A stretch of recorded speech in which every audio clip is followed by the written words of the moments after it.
New at 10:30, we have an exclusive Queen City News investigation about issues in Pfeiffer University's physician assistance program. It's been on probation for the past year. It comes after 4 faculty members simultaneously resigned from the program this month. Queen City News Northeast Bureau Chief Cindy Heiberger is looking into these allegations of a tense academic environment and Title IX concerns. Sid. Yeah, Brian, Pfeiffer University officials confirm at least 8 employees have resigned from the physician assistant program since last August. University leaders chalk this up to a field with a high turnover rate. But I obtained letters from instructors who resigned detailing some serious ethical concerns about the program's management. It started with a phone call from a concerned parent telling Queen City News about 4 Pfeiffer University instructors who resigned simultaneously on September 14th, worried about the new leadership of the school their child was enrolled in. The school's physician assistant program was placed under accreditation probation in September 2022. They expressed these concerns time and time again, and no one really wanted to listen. Dr. Scott Fisher took over the program in May 2022. We spoke with a student currently enrolled in the PA program. The student wants to remain anonymous out of fear of retaliation. We were actually told that our faculty left to return to clinical practice, which is not true. And when we specifically asked, what's the real reason why 4 people left that day, we were met with a little bit of discontent. In a statement sent to Queen City News, a Pfeiffer University spokesperson attributes the 8 PA program resignations over the past year to the field's high turnover rate. They told us, quote, the average PA professor's tenure is just 3 years, according to a recent study. Any logical person can see that 4 people leaving in the same day isn't growing pains. Clearly there's something going on. Queen City News obtained a letter from one of the recently departed instructors. That letter, in part, states, we chose to leave because of a growing sense that the program and graduate school leadership were making decisions and taking actions we believe to be contrary to the ethics, norms, and values that should be demonstrated by professional physician assistants. The letter specified, quote, enforcement of workplace policies were unequal, student disciplinary actions were inconsistent, and accreditation data was submitted which was untrue.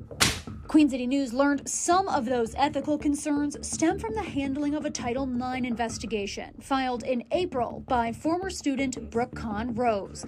An investigator ultimately found no wrongdoing by Dr. Scott Fisher or other faculty members. We've reached out to Dr. Fisher, but did not get a response. A spokesperson for the school told Queen City News they do not comment on Title IX investigations. I don't even really know where to start. Conrose says she notified the school of her pregnancy in September 2022.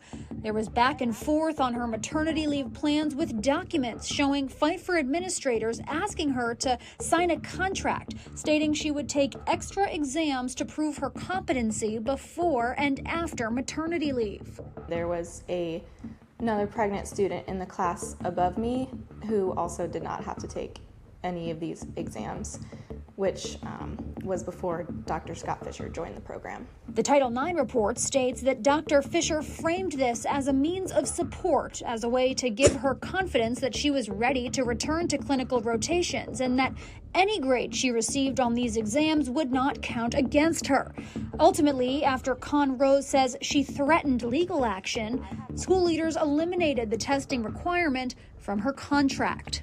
Nowhere in the student handbook does it say that can happen or should happen. But allegations of discrimination don't stop there. Conrose's Title IX claim also references an incident prior to maternity leave where she missed several weeks of a rotation due to catching COVID while pregnant. It led to her getting a failing grade. Conrose did not properly notify school officials of her illness, so members of an academic committee met to discuss remedial steps.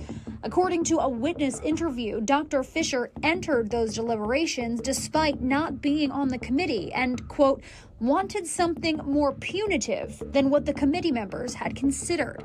Ultimately, the members decided to allow Conrose to make up the rotation without any impact on her graduation. Dr. Pfeiffer did sign off, but the graduate school's dean noted, quote, he probably would have been more harsh. Why would a woman that was pregnant that had COVID, why would she be offered a harsher punishment than to repeat the 2 weeks she missed? Conrose and her husband also expressed concerns over the ethics of the investigation itself. University officials hired attorneys from the same law firm to conduct the unbiased investigation and provide legal advice to the university on the matter.